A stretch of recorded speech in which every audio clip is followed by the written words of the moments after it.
bojone dalan. Oh, bojone dalan saiki ya. Siap. Dena salam. Dena salam ya ya ya. Iya ya mulai.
Iwang Suksmana mangadili nuwih payungana marang panjenengan ingsun sumrambahe marang para warga Gung ingkang mapan ana ing negara Ngamartaya negara Ngendraparahasta.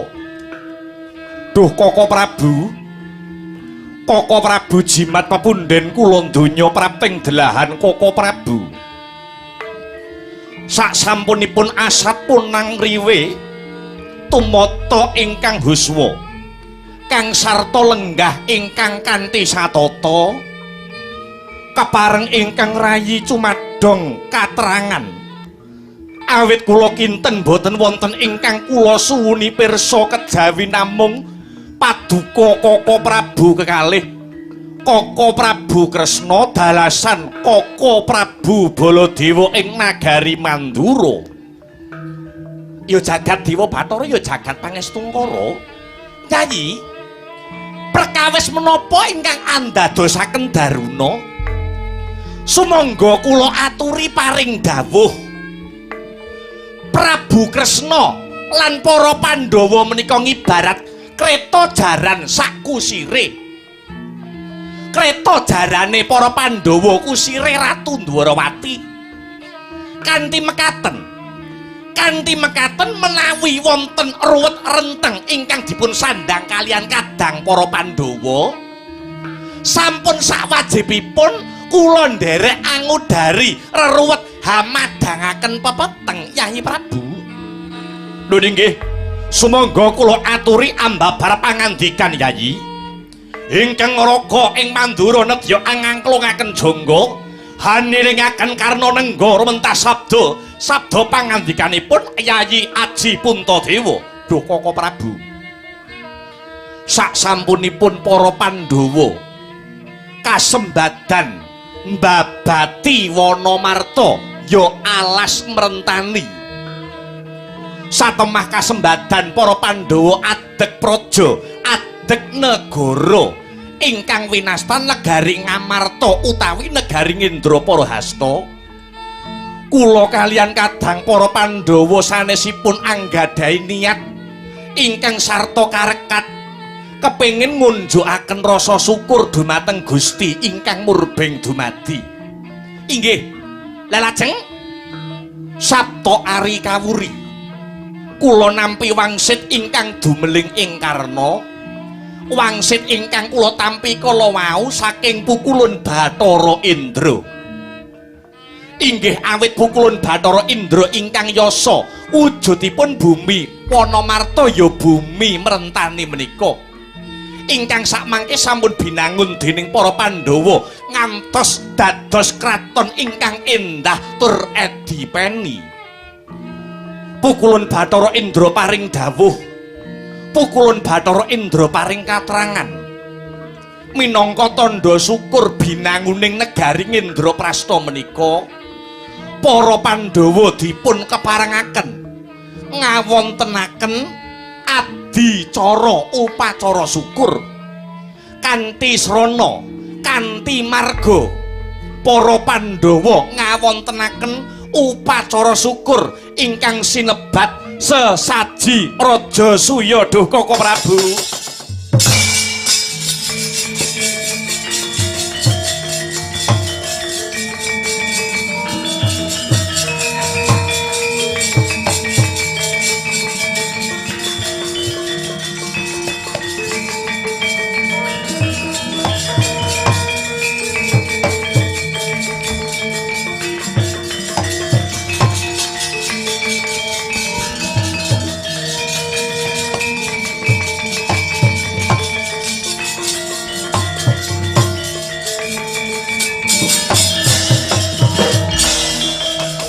sabantuk wahyune ngalah gyada melah mangolah ngelmu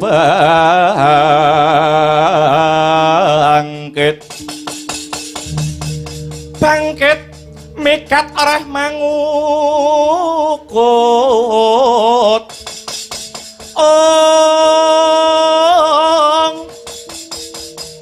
kukutaning jiwangga yen mangkono patut sinebut wong sepuh.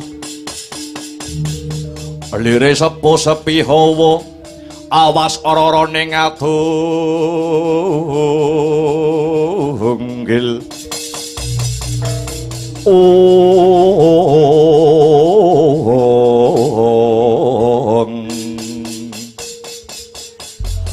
Upacara syukur sesaji Rajasuya lakar kados mengaten Duh Koko Prabu. Ananging pukulun Bathara Indra ugi paring dawuh babakan syarat sarana lumadining upacara syukur ingkang sinebat sesaji Rajasuya. Kula kinen anyadong dawuh dhateng paduka Njeng Koko Prabu ing Dwarawati.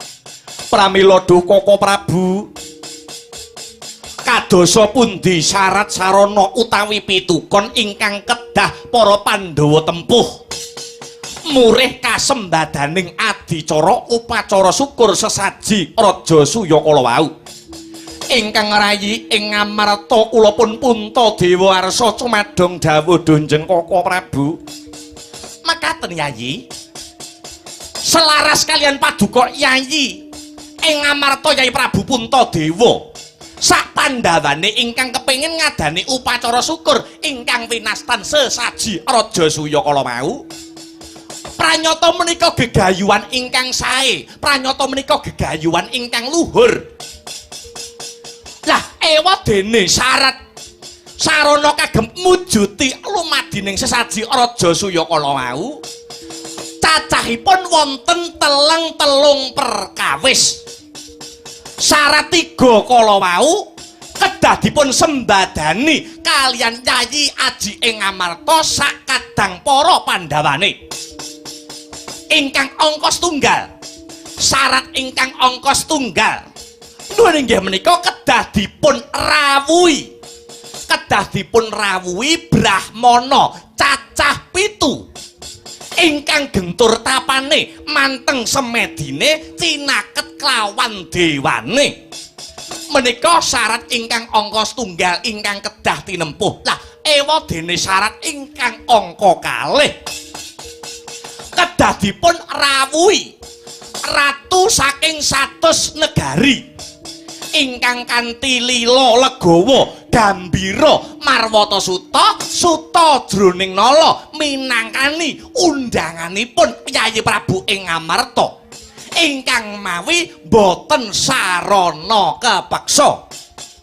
Tah dungkap ingkang pungkasan syarat angka 3 Yayi kedah mawa tumbal utawi pangorbanan.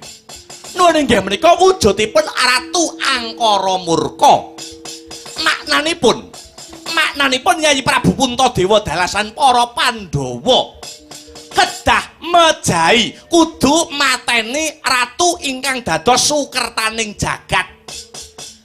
Waton syarat 3 kala wau saged paduka pinangkani, saged paduka sembadani. Jengandika Prabu Puntadewa sakadang para Pandhawane pisan saged kasembadan anggenipun badhe ngadani upacara syukur sesaji Raja Suya kala wau Yayi.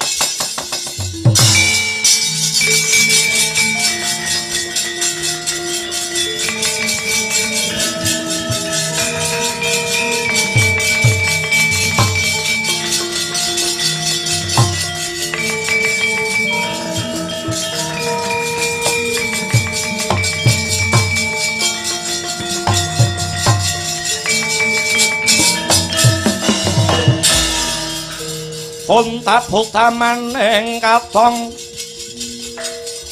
denira karatating budaya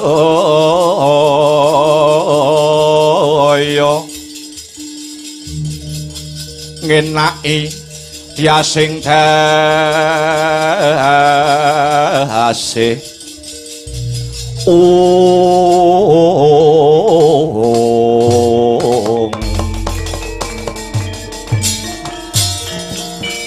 Unta-unta maning katong denira karatating budaya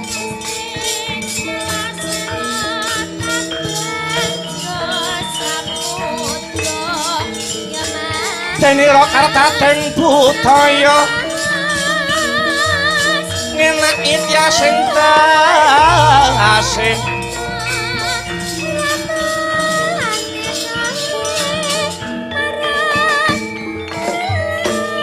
Koko Prabu wonten dawuh Yayi syarat angka 3 kala wau menawi boten klentu kedah mawi tumbal utawi pangorbanan wujudipun ratu ingkang dados sukertaning jagat utawi ratu ingkang hambekipun Angkara Murka lakar kasinggihan Yayi. Yayi Prabu Puntadewa dalasan para Pandhawane pisan kedah mejahi ratu ingkang dados sukertaning jagat hambek nista budine Candala. Duh Koko Prabu, lajeng sinten? Lajeng sinten Nalendra Angkara Murka ingkang dados sukertaning jagat kala wau Dunjeng Koko Prabu? Yayi, Ratu Angkara Murka ingkang dados sukertaning jagat boten wonten sanes. Kejawi ratu saking negari Giri Bajra. Ajejuluk Prabu Jarasandha. Duh Koko Prabu, lajeng punapa dosa ingkang sarta kalepatanipun Prabu Jarasandha kok ngantos sinebut ratu sukertaning jagat lan kedah dipun pejahi Duh Koko Prabu? Yayi, kula aturi radi majeng anggenipun lelenggahan. Badhe kula critani, badhe kula dongengi, badhe kula babaraken sejarahipun laire si Jarasandha Ratu Angkara Murka. ingkang pranyata Jara Sandha kala wau dados kliliping para satriya-satriyaning tanah Jawa. Kados mekaten sejarahe laire si Jara Sandha ngantos saged sinebut Ratu Angkara Murka, Ratu Sukertaning Jagat.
Katan ngawruhi kang tekane tanpa sangkan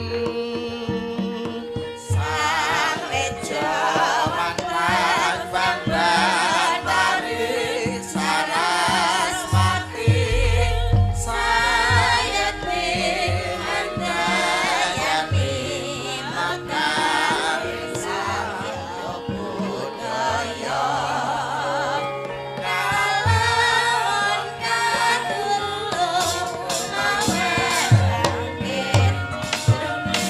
rembulan delik ana gundukaning mega ingkang musirna putihe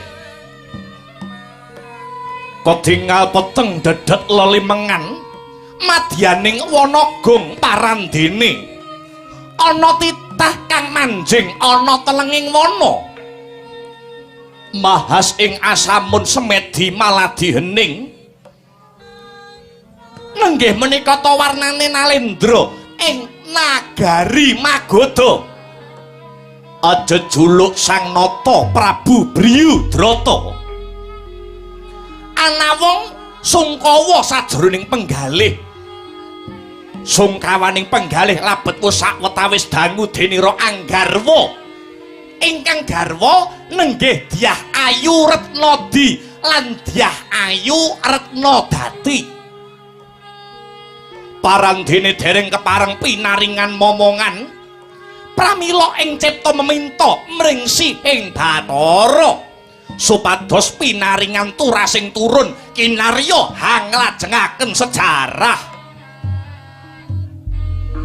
kedadak sakala ing mangke ana cahya manter saksada lanang tumurun wonten ing madyaning wana datana sanes nenggih jawata ing sidik pangudal-udal Sang Hyang Bathara Narada ya Sang Resi Kaneka Putra Gya hanjogaraken ingkang nedheng Hamangantapa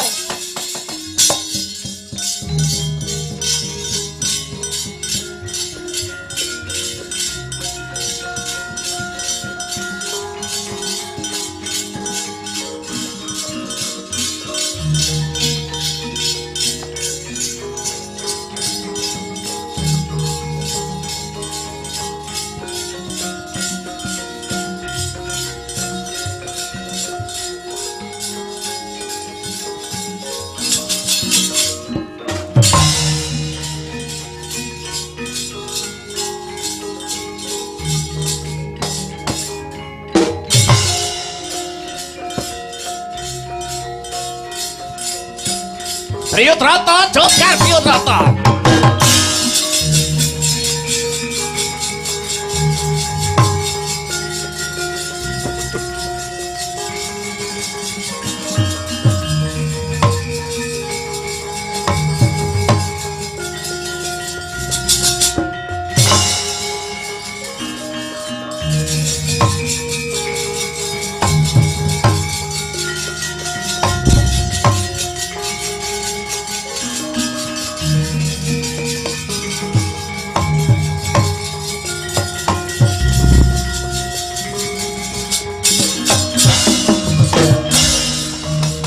Koko sing tupa gumelun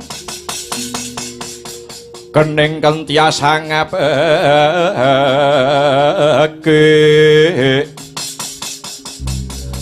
kawengku sagung jajahan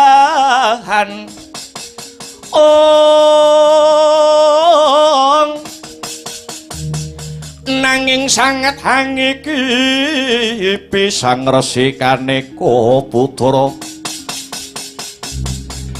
kang hanjog saking wiyati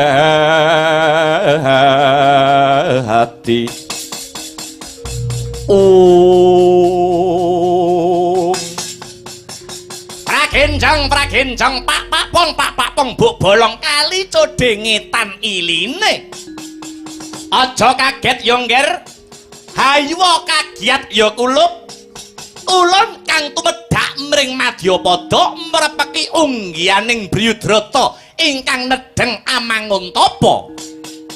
Waduh pukulun andadosaken kejot raosing manah keparenga kula ngaturaken sembah bekti tandha pengaji-aji tumanduka wonten sahandap pepada pukulun Sang Resi Kaneka Putra ya wis ndak tampa agawe bombong tias ulun pukulun mesti kemawon paduka pukulun boten kekilapan anggen paduka pukulun mrepeki dumateng jasad kula aratu magoda kula pun Bryudrata ya ulun wis dungkap ulun wis tanggap ing sasmita kang sarta ulun wis mangerteni apa sing dadi gembolaning rasa Bryudrata anggonmu nandhang susah awet wis sakwatara lama anggonmu bebrayan kelawan garwamu kekarone ya kuwi Dyah Ayu Retnadi lan Dyah Ayu Retnadati ewadene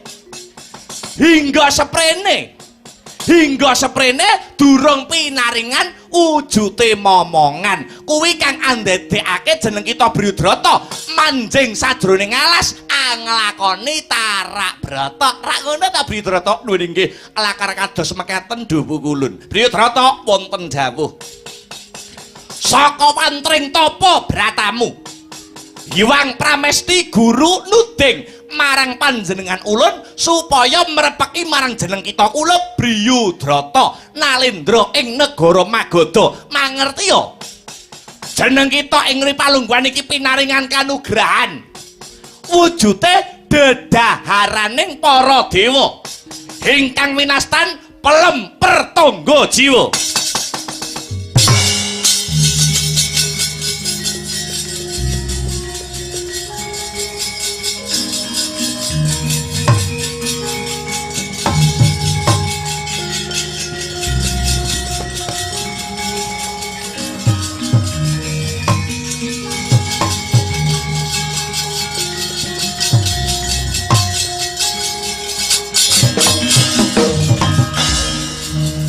Ansamar pamoring suksma sinuksma ya winah ya ing ngasepi sinimpen telenging kalbu pambukaning warana parlen saking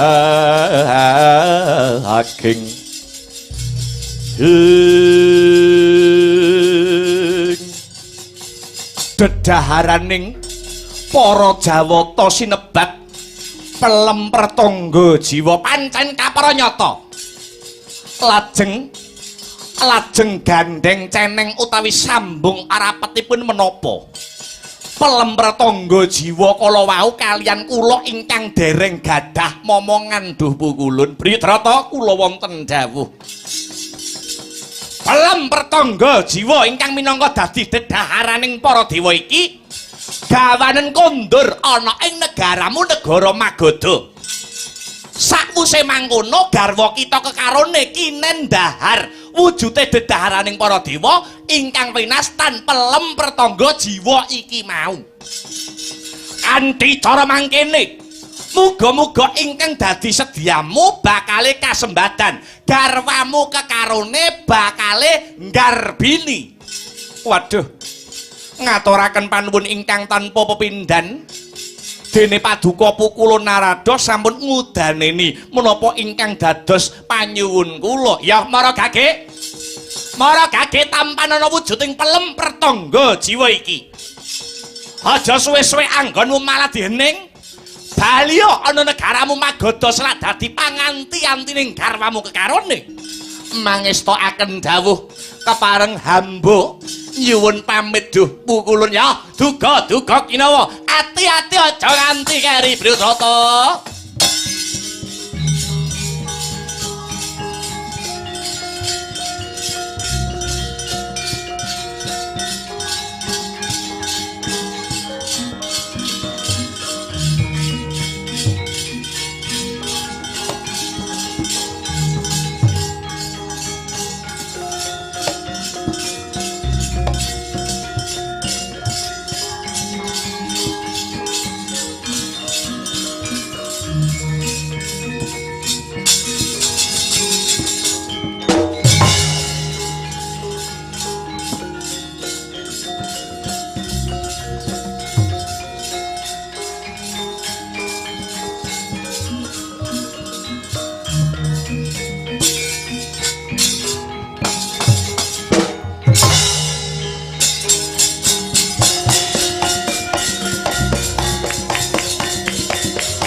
iku saknyatane kunjang seret winangun mengkeremon naluri rineta muni rinata kirana merasa kang diarasi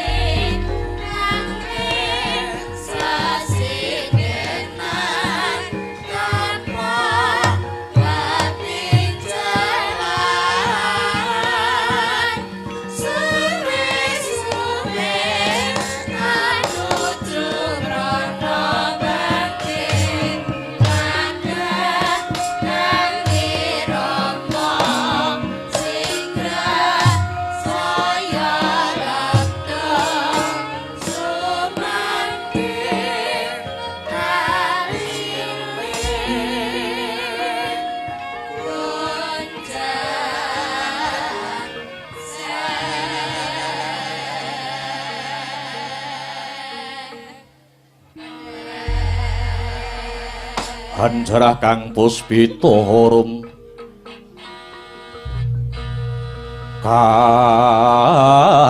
kasiliring samirana mrih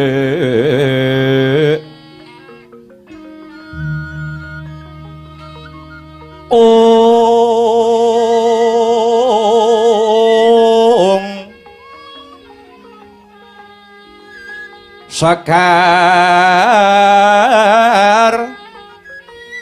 gadung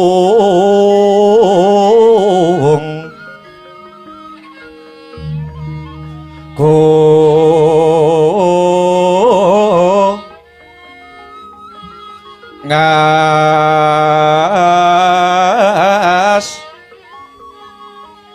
gandanyo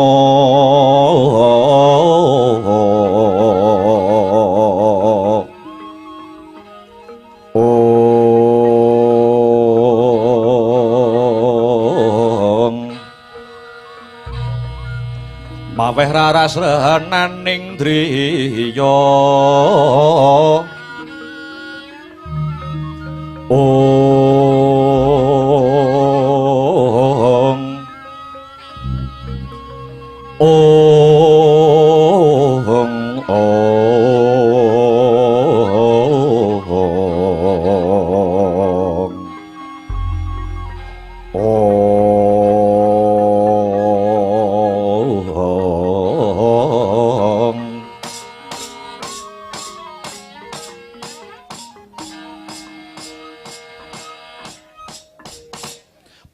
prasasat kadidene ngentosi sileming palwa gabus kumambanging watu item angrantu dhateng rawuh paduka sinuwun sakmangke sampun katingal kondur wonten nagari Magoda tobat kula ingkang rayi ngaturaken sembah pangabekti mugi konjuk sinuwun iya garwaning pun kakang wong ayu kekarone wis ingsun tampa gawe bombong tias ingsun ora liwat pangestune pun kakang tumuli tampanana Retnadi Retnodati kula pundi dadosa cecimat paripih kula pundi andayanana kasantosan kados pundi do sinuwun anggen paduka hanilar praja menapa sampun antuk damel mahas ing asepi meminta mring kamurahaning para Jawata wis yayi antuk pamujimu pun kakang wis kasembadan nalikane pun kakang nindakake tapa brata mapan ana madyaning alas kedadak ana rawuhe Bathara Narada ya sang Resi Kaneka putra paring dedaharaning para Jawata wujud pelem pertangga jiwa saka dawing Hyang Narada pelem pertangga jiwa iki kinendahar garwaku kekarone Retnadi kelawan Retnodati ya kanthi lantaran pelem pertangga jiwa iki bisa dadi jalaran utawa pancatan Prabu Bryudrata antuk nugrahaning Bathara wujuding momongan Yayi Retnadi lan Yayi Retnodati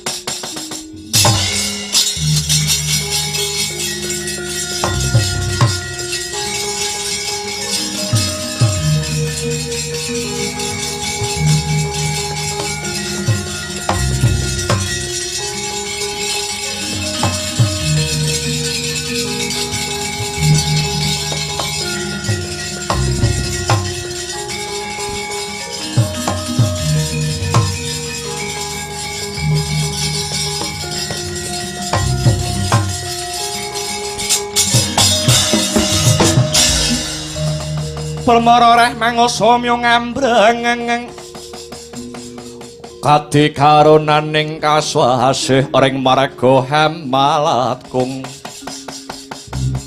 Ore sang ganda mastrat maca lengleng lalu mangulati Surya mangrangsang waya Surya mangrangsang waya Yus Hamoramayanto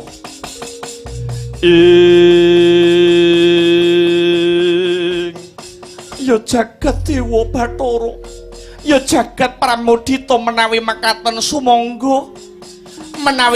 sumangga kula kemawon ingkang badhe anedha wujudipun pelem pratangga jiwa kala wau dosi nuwun tobat ampun kados mekaten lho Kakang Mbok kula inggih kepengin anggadhahi turun saking Sinuwun Briyudrata Yayi si Adi kuwi tinemu bojo enom supaya si Adi aja nganti ndisiki marang garwa sepuh ingkang wajib nampa kanugrahan mono garwa sing tinemu tuwa luwih dhisik. Ampun ngantos mekaten Kakang Mbok. Menawi mekaten menika naminipun menang-menangan. Menika tegesipun mboten adil. Menika mboten adil.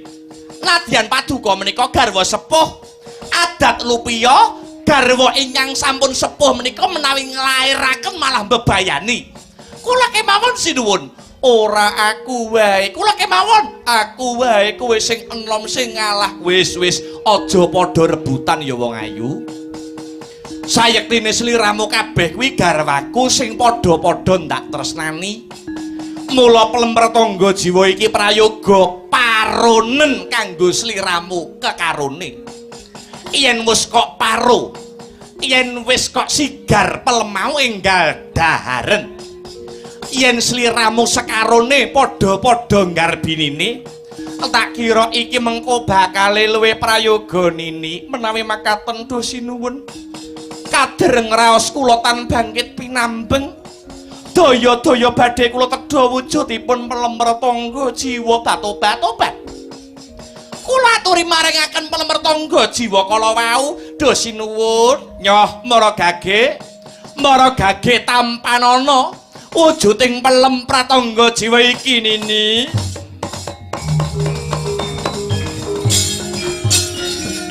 Dosotyaning sun Gusti walasa dase kaswase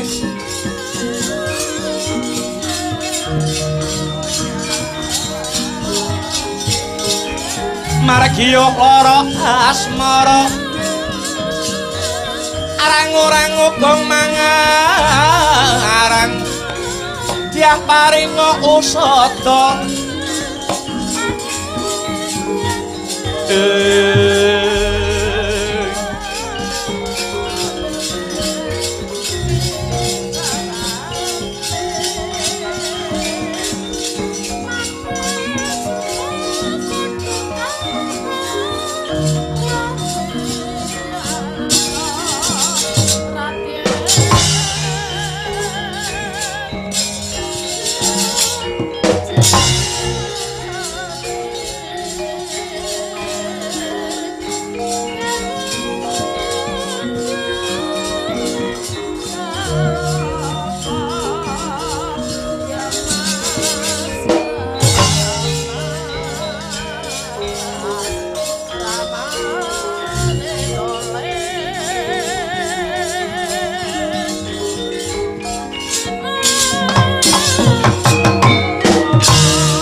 Narito pelem pertangga jiwa kang amung sajuga binelah sinigar dados kalih peleme sing lanang nggur siji dipangan bojo loro peleme sing lanang nggur siji sing mangan bojo loro wis kaya ning film-film kae. Nalika semanten pagedonganing lampah putri kekalih nenggih Sang Retna Didalah Retna Dati wis nggarbini lumampahing wekdal sakedheping netra kedep sepisan sak condro, kedep kaping kalih rong condro, telung condro, papat limo enem pitu, wis wancik wahyaning mangsa kala. Jabang bayi medal saking guwa garba, miyak langse gumbala giri, kocap ana kaelokaning jagat. Bayi kang wis den lairake dening garwa kekalih amung wujud separo-separo. Oh.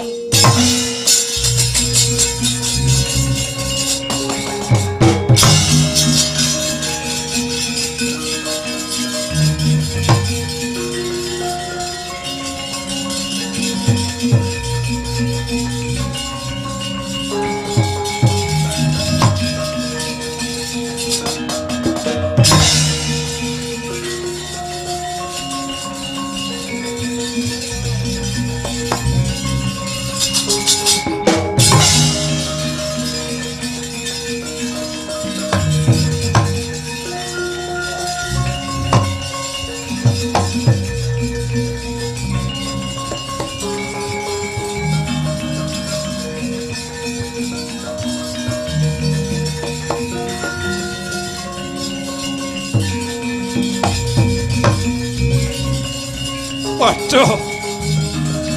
Oh.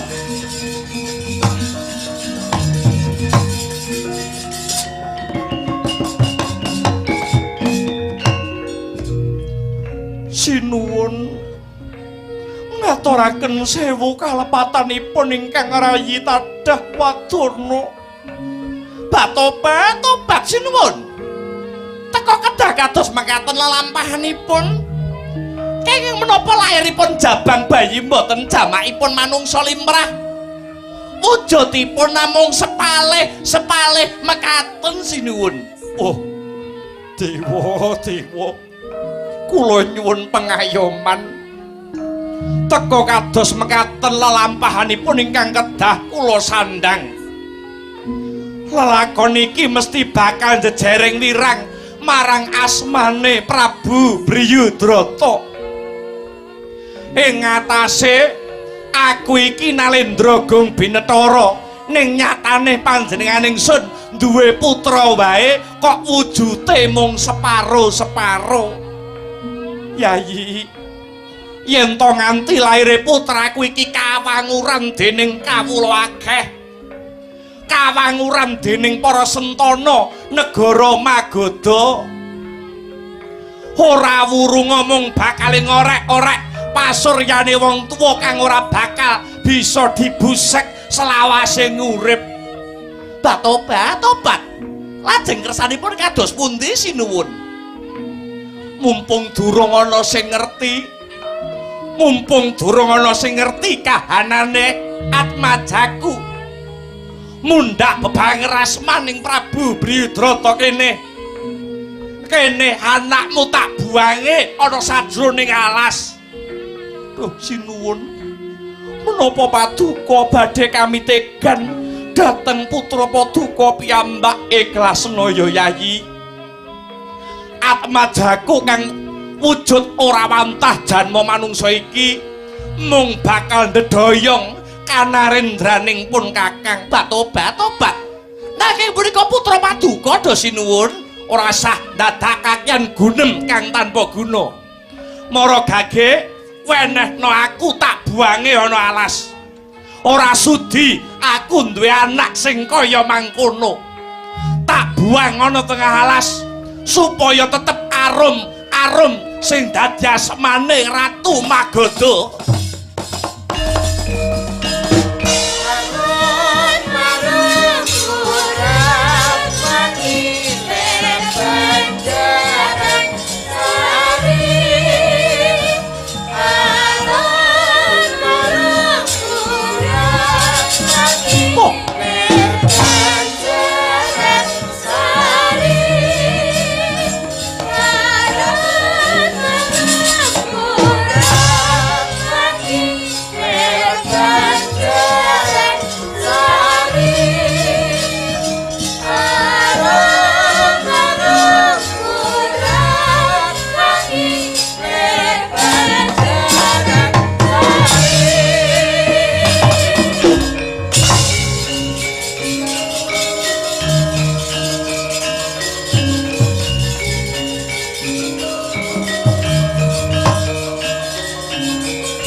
banyo surya sumerat ing samudra miwang Wanadri jurang jero ana rasiluk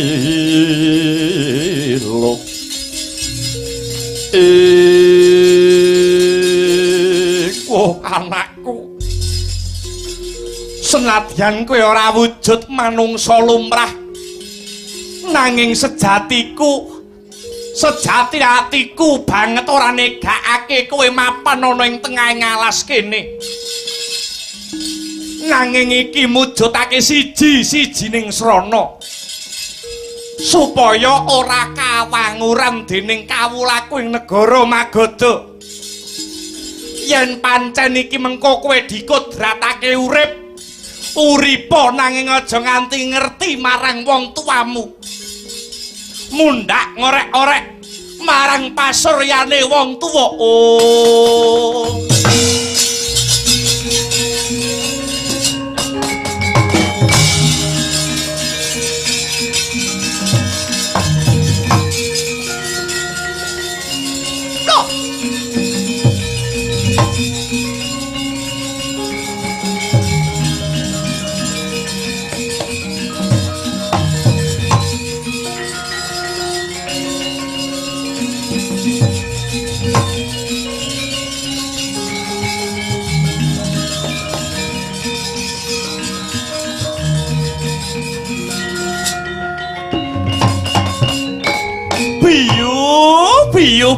Biyu aku Nyai Jara sing mbau reksa alas iki wiwit mau aku mambu wujute getih tak kira getih menjangan kang mati ditubruk macan lah kok dadi iki ana wujuding bayi iki dibuang ana tengah alas kamangka bayi iki wujute mung separo-separo biyu manungsa kok tega banget kowe buang karo anakmu ora sumbot karo lehmu gawe mbiyen lehmu gawe cengklak-cengklik senenge ora jamak bareng anak wis lair bayi ora salah bayi ora luput kok buang sanggon-nggon iya bayi iki bakal tak reksa gandeng wujudmu slewah utawa separo-separo kowe tak paringi tetenger Joko slewah ya jabang bayi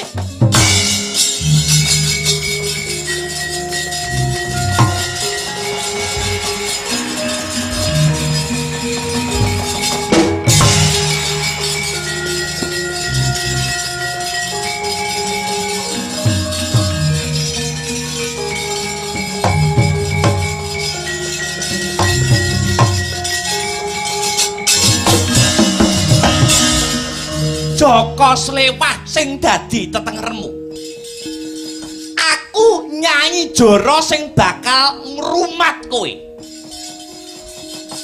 uga tak tambahi jeneng ya kuwi Jara Sando amarga ngempek eyom saka jenengku ya kuwi Nyai Jara senadyan wujudmu ora lumrah nanging aku ngerti sing dadi karepmu lambemu wiwit mau klomat klamet merga kowe wiwit lair ora nyecep susune mbokmu yo aku arep nyusoni kok ya wis ora metu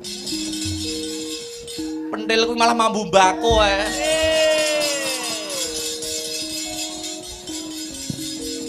ya aku kepengin supaya kowe bisa dadi manungsa lumrah nang kowe bakale tak dusi nganggo banyu gege supaya age enggal gede sinartan aku bakale njaluk karo sesembahanku ya kuwi Sang Hyang Bathara Kala dewaning setan supaya wujudmu bisa gagah prakosa ya nang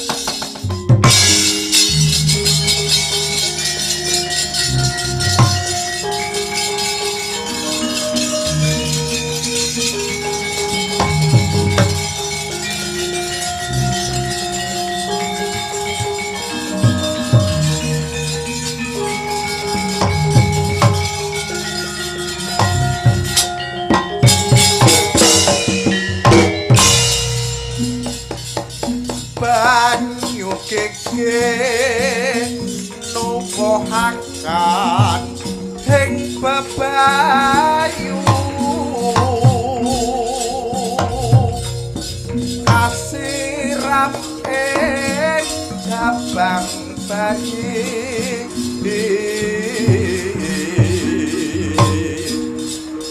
ampre sakti lan kalangkung sakti lahir uga batin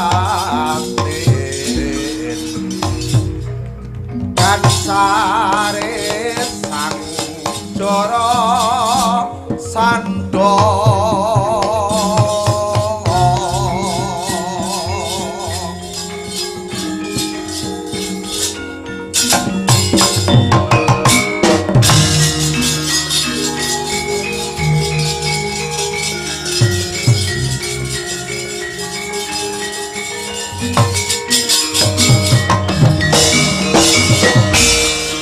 Dina ganti sasi, sasi ganti taun, lalu diwasaning wanci. Joko Slewah ya sang Jarasandha den dusi kalian banyu gege. Dadya gedhe, dadya diwasa. Gagah prakoso, sentosa dada baune. Halamun Cinandra kalamun Cinandra solahe Jarasandha panyayah lintang panjrina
Rumah wahyut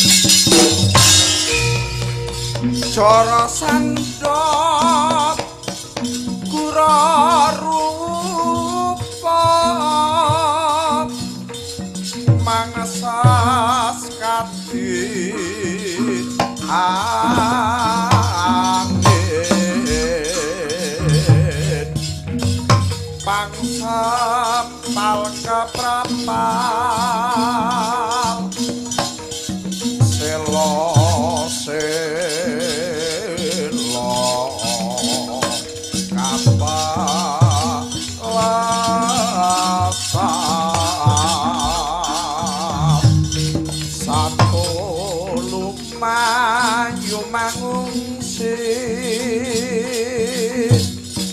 kagiat kakuto kang jogo-jogo bumi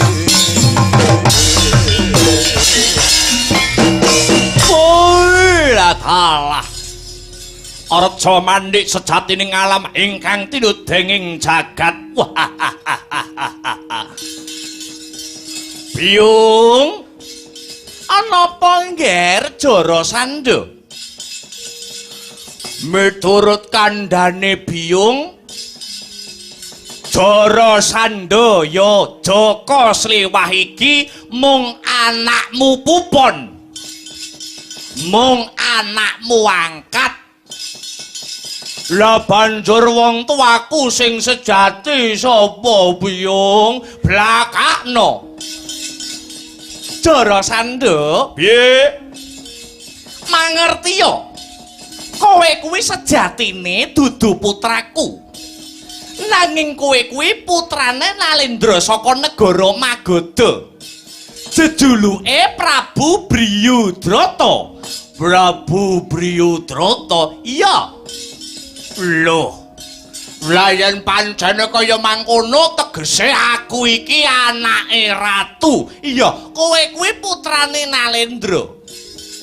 Ewadene ibumu kuwi ana loro, ya kuwi sesilih Retnadi lan Retnadati. Yen pancen aku anak ratu, kenang apa kok uripku lairku ora mapan ana ing kraton. Malah aku urip, aku diwasa ana tengahing alas Biyung. Jara Sandha piye? Amarga biyen lairmu kuwi ora wujud manungsa lumrah. Lairmu mung wujud separo-separo. Lairmu sak sigar. Dadi sing saka guwa garbane Dewi Retnadi tangane ya nggur siji, tangane sijine ana guwa garbane. Bojo keloro ya kuwi Retnadati. Tumuli lingsem utawa isin bapakmu Prabu Briyudrata, tumuli kowe dibuwang ana tengahing alas kene. Ing pengadap kowe tumekaning pati, nanging Gusti isih ngayomi karo kowe. Bathara Kala dewaning setan isih ngayomi karo kowe lumantar tanganku. Bayi tak rumpaka satemah dewasa ya dadi kowe kuwi Jara Sandha. Woi, alah. Wah. Oh. Ah.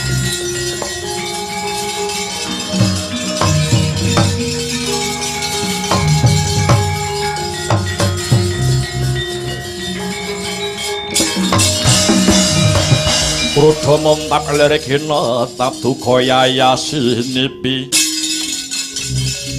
Jojo bang mawing ngewengis kumedhot patoning ati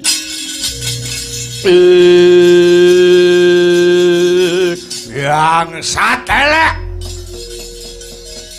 ora pantes urip sing jenenge Bryudrata ing atase manungsa nanging babar pisan ora duweni jiwa kamanungsan mentala tegel tega karo nasibing anak sing tak jaluk mung pangestune Nyai Jara mbokku tak jangkae negara Magoda patenane manusa sing jenenge Bryudrata wae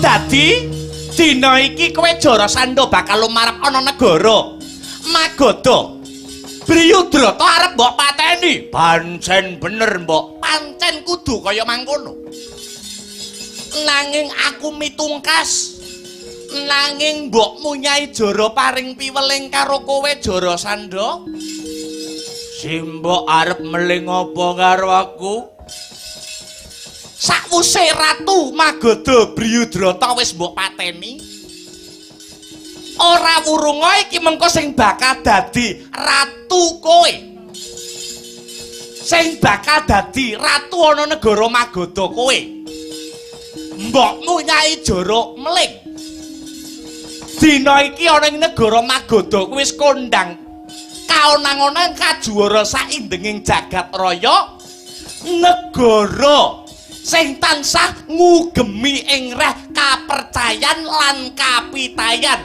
manembah marang Gusti kang murbeng dumadi sawuse Jarasandha iki mengko dadi ratu kiblate wong sak negara Magoda kudu mbok owahi kiblate wong sak negara Magoda kudu mbok owahi para kawula aja mbok olehi manembah karo Gusti sing nyipta jagat nanging kudu manut karo agamane mbokmu sing ngrumpaka kowe ana alas ya kuwi agamane Nyai Jara para kawula ing negara Magoda kudu mbok nyembah marang Bathara Kala dewaning setan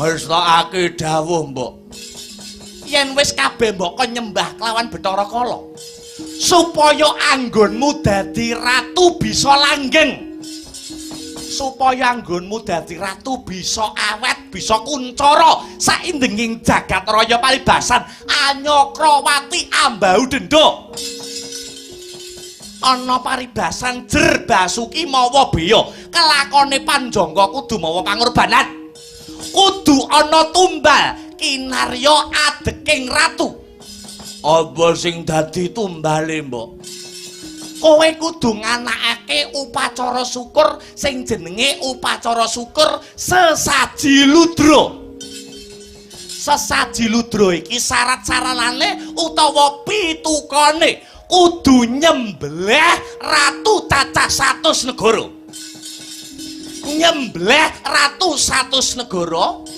ndase lan getihe ratu 100 negara mau konjokno marang sesembahanku ya sesembahanmu Bathara Kala ya kanthi cara iki anggonmu dadi ratu mapan Magoda bakale awet bakale kondang Jarasandha wis tak dawuhmu mbok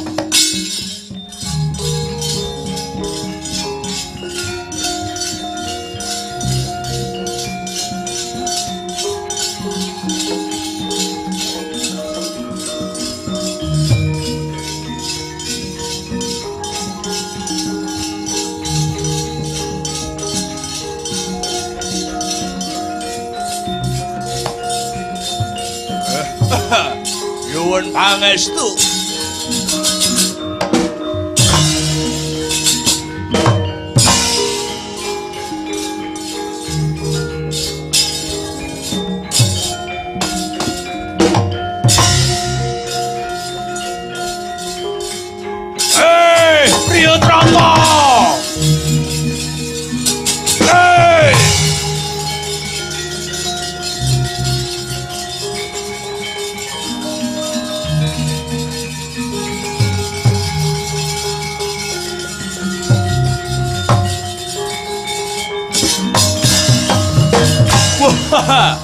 Bojleng-bojleng iblis laknat padha jek-jekan.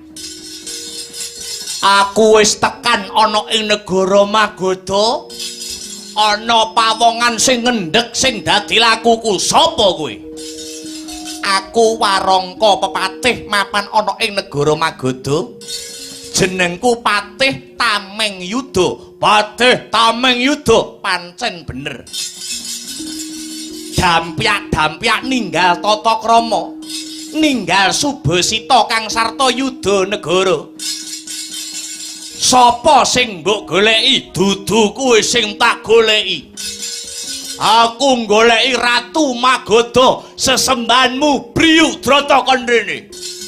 Yen wis ketemu Briyudrata, arep tak bondo tangane, srimpung sikile, babat gulune. Apa dosa kang sarta kaluputane Ratu Gustiku Prabu Briyudrata? Dosane digendong, lupute diendhet. Kowe ora perlu mangerteni tumrap kesalahane Ratu Gustimu Briyudrata. Sing baku, kowe gelem nyimpang ngiwa utawa nyimpang nengen apa ora? Aku ora bakal sumingkir saka papan iki. Wis dadi kewajibane Patih Tameng Yuda. Ya kuwi njaga ngreksa marang kawibawaning ratu. Tak loke sadosamu kowe. Hei!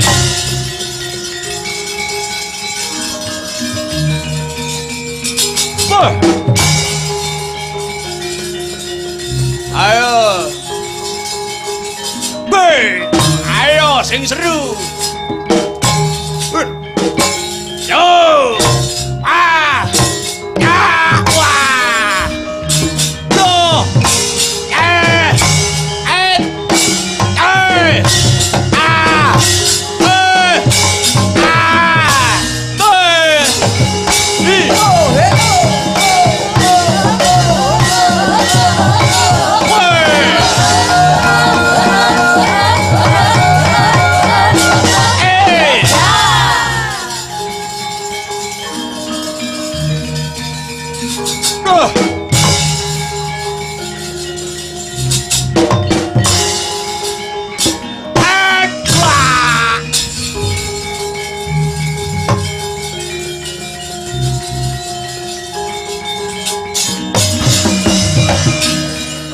Jabat nganggo pedang Kiai Samber nyawa.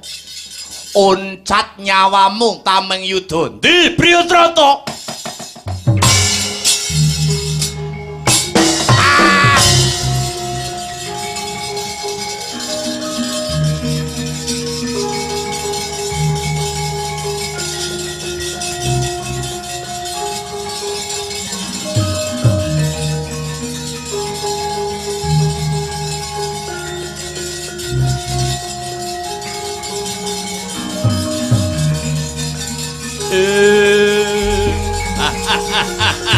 Iki wonge, iki dapure.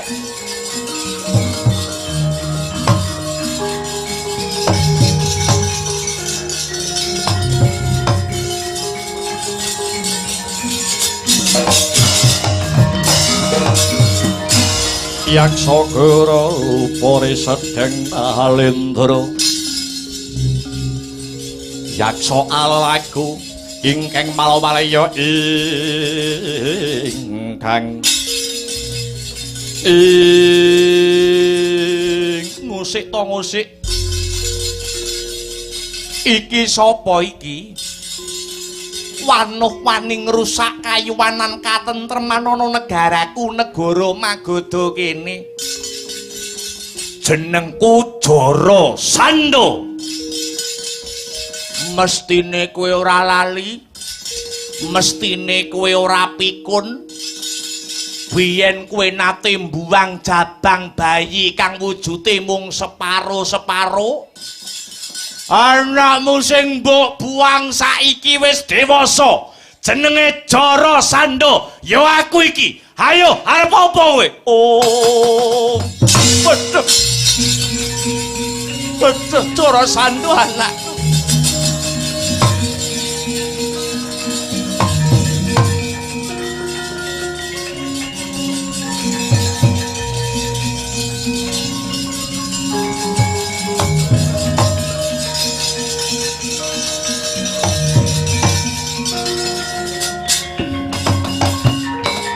Oh, anakku. Anakku wong bagus, anakku wong jentara. Pun Rama nyuwun aksama ya nggih. Pun Rama banget ngonjokake rasa syukur marang purbaning Gusti. Awit anakku wis dewasa kepara gagah prakosa prawiring yuda. Pun Rama wis rumangsa. Pun Rama wis rumangsa ora pantes dadi ratu ngendhaleni kendha kencenging negara. Kawit aku ngrumangsani nata keluarga wae aku ora pecus. Mula kanggo srana panebusing dosaku, aku bakal lengser saka negaraku negara Magadha. Tumuli kowe bakal tak wisuda dadi ratu mapan ana negara Magadha kene ya nang. Piye? Aku mbok kon dadi ratu, yo. Ora susah mbok perintah, calone ratu Magadha kene iki aku. Nanging aku gelem dadi ratu Anyokrawati ambau dendho ngenyam kawibawan ana negara Magadha. Yen mbok wenehi bebono, yen mbok wenehi pisungsum, gumlundunging ndiasmu Priyadrata.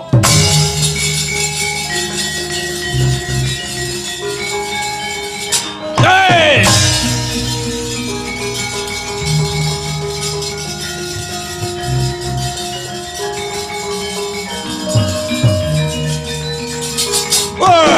Ayo! Hey!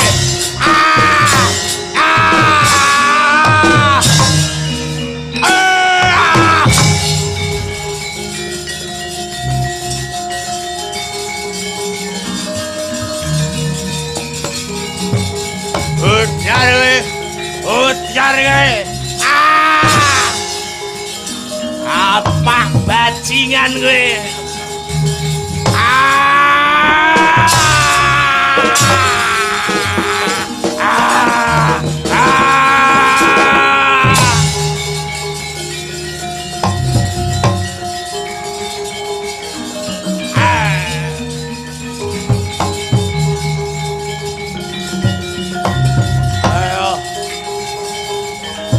Mancing ati dening tangane anakmu dina iki kowe.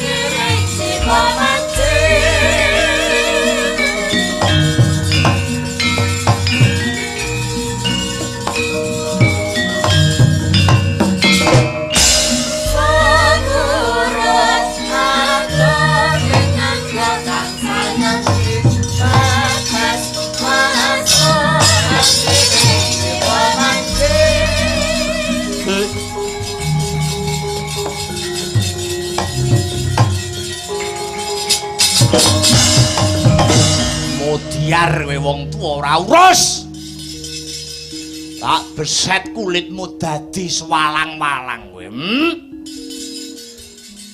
Kulitmu dina iki bakal tak dadekne tambur. Tambur mau tak jenengke Tambur Kiai Gurnita. Tambur Kiai Gurnita mau bakal tak papanake ana Gunung Setyaka. Sapa wae sing mlebu ana ing wilayah Magadha, tambur kuwi mau bakal muni dhewe tanpa tinabuh. Iki Ratu Anyar. Ratu Anyar Magadha. Dudu Priyadrata Jarasandha.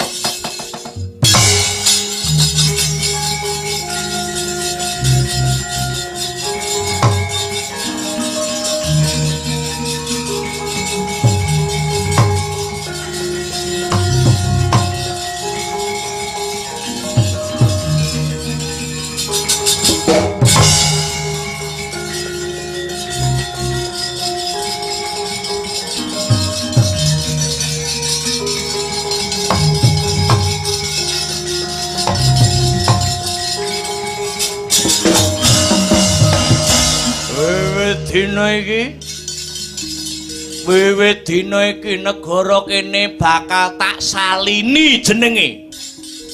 Bakal tak ganti dudu negara Magoda nanging negara Giribajra, tegese kekuatan kang gegirisi. Manut welinge mbokku Nyai Jara, kabeh kawulaku ing negara Giribajra kene wiwit dina iki kudu nyembah marang Sang Hyang Ludra ya Bathara Kala. Lan uga manut dawuh pangandikane Nyai Jara ibuku, kanggo srana langgeng lan kuncarane anggonku dadi ratu mapan negara Giribajra kene. Wiwit dina iki aku kudu mbekakak beleh ndase ratu satus negara kinarya wujud bektiku marang Sang Hyang Kala sesembahanku. Upacara kuwi sinebut sesaji Ludra. Kanthi cara iki aku nganakake sesaji Ludra, Jarasandha bakal iso nguwasani jagat raya, Jarasandha bakal iso ngrangsang bumi.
Taruna hangudiya sanes karo mangga sangune dumati marsudi engkawlo kakake gunane pisane sembodo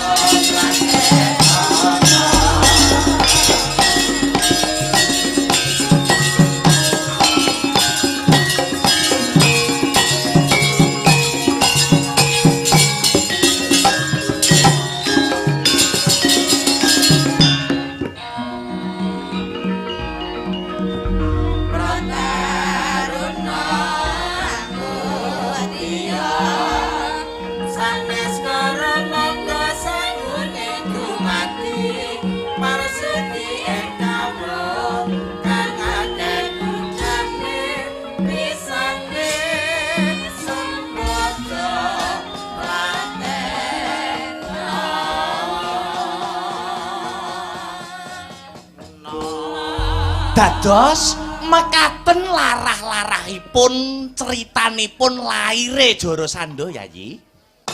Menawi si Jarasandha mboten dipun pejahi tartamtu badhe damel rerisak wonten Madyapada. Duh Koko Prabu pranyata wengis lan kejem ingkang dados pakarti saha tumindakipun Prabu Jarasandha. Punapa malih kagungan gegayuhan bekakak ratu satus nagari. Nuwun inggih pranyata kados mekaten kawontenanipun Yayi. Tur malihipun upamiya Prabu Jarasandha niki mangke para Pandhawa mboten saged nyirnakaken ateges sesaji Rajasuya mboten badhe kelampahan. Duh, lah kok kados mekaten, liripun kados pundi, nalaripun kados pundi, duh Koko Prabu. Duh, mekaten. Awit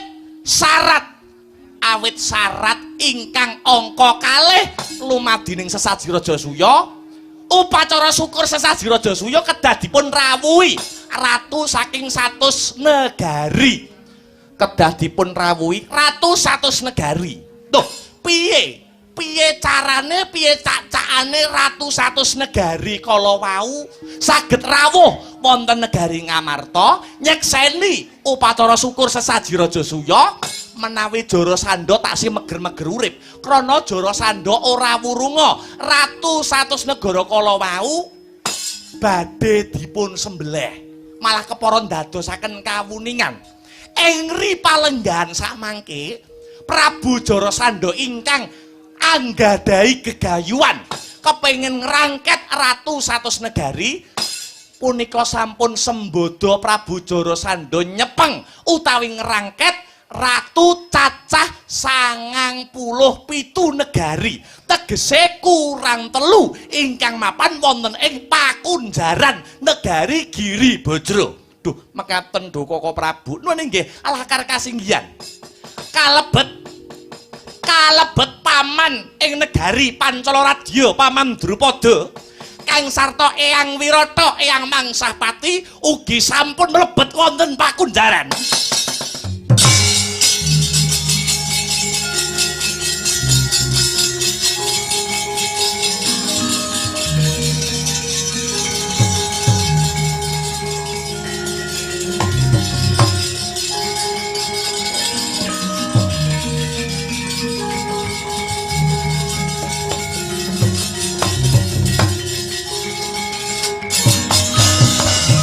Ya jagat ya dewa ya Bathara dados sakmangke sampun kasembadan Prabu Jarasandha ngrangket ratu cacah 97 nagari kalebet Eyang Mangsahpati kang sarta Paman Drupada nuwun inggih lakar kados mekaten tegese Jarasandha kurang telu nyekel ratune Kresna nuwun inggih Koko Prabu lan mugi ndadosaken kawuningan idamanipun Prabu Jarasandha kurangane ratu telu kala wau ingkang dipun kersakaken kalian Ratu Giribajra Prabu Jarasandha kagem jangkepipun ratu 100 kala wau tan asanes niki mangke ingkang kalebet dados itunganipun Jarasandha setunggal Ratu Ngamarta Yayi Aji ing Ngamarta angka kalih panjenengan ingsun pribadi Ratu Ndwarawati Prabu Sri Bathara Kresna lan ingkang pungkasan Koko Prabu Baladewa. Edan aku melok itungan Kresna. Nggih Koko Prabu. Edan. Yang sat elek kabar inamloha ma'asobirin. Yo. Ngerti aku kuwi. Ngerti. Wong sabar ditek-itek kancane. Kekasih Gusti Allah ditek-itek kancane. Kuwi dalile ning umume ngono Kresna. Oh nggih pun. Lajeng menika kedah kados pundi Koko Prabu Yayi? Gusti sampun paring pituduh kang sarta pepadang menawi Jarasandha lan antek-antekipun kedah dipun tumpes. Sawerga ngasirajan momongso bareng Koko Prabu murih prayoganing lampah. Kang Raka Ngraita lamun sak siliring bawang malih prajurit antek-antekipun Jarasandha badhe dumugi wonten ing tanah Jawa mriki ngebak peperangan ratu 3 kala wau badhe karangket. Aku ora wedi Kresna nuwun inggih pramila saking menika menawi paduka Yayi Aji Ngamarta pasrah dumateng kula Dara piye prajurit Ngamarta, prajurit Dwarawati, prajurit Mandura dadekne siji ya, Dik. Ya ngestokke dalmu. Ana tetembungan, rukun agawe santosa cerah agawe bubrah. Disawijikake kanggo nranggulangi kalamun iki mengko ana bobol borot ing perkara, kalamun iki mengko prajurit negara Giribajra wis ngancik laladam tanah Jawa. Gandanya sekara kehadung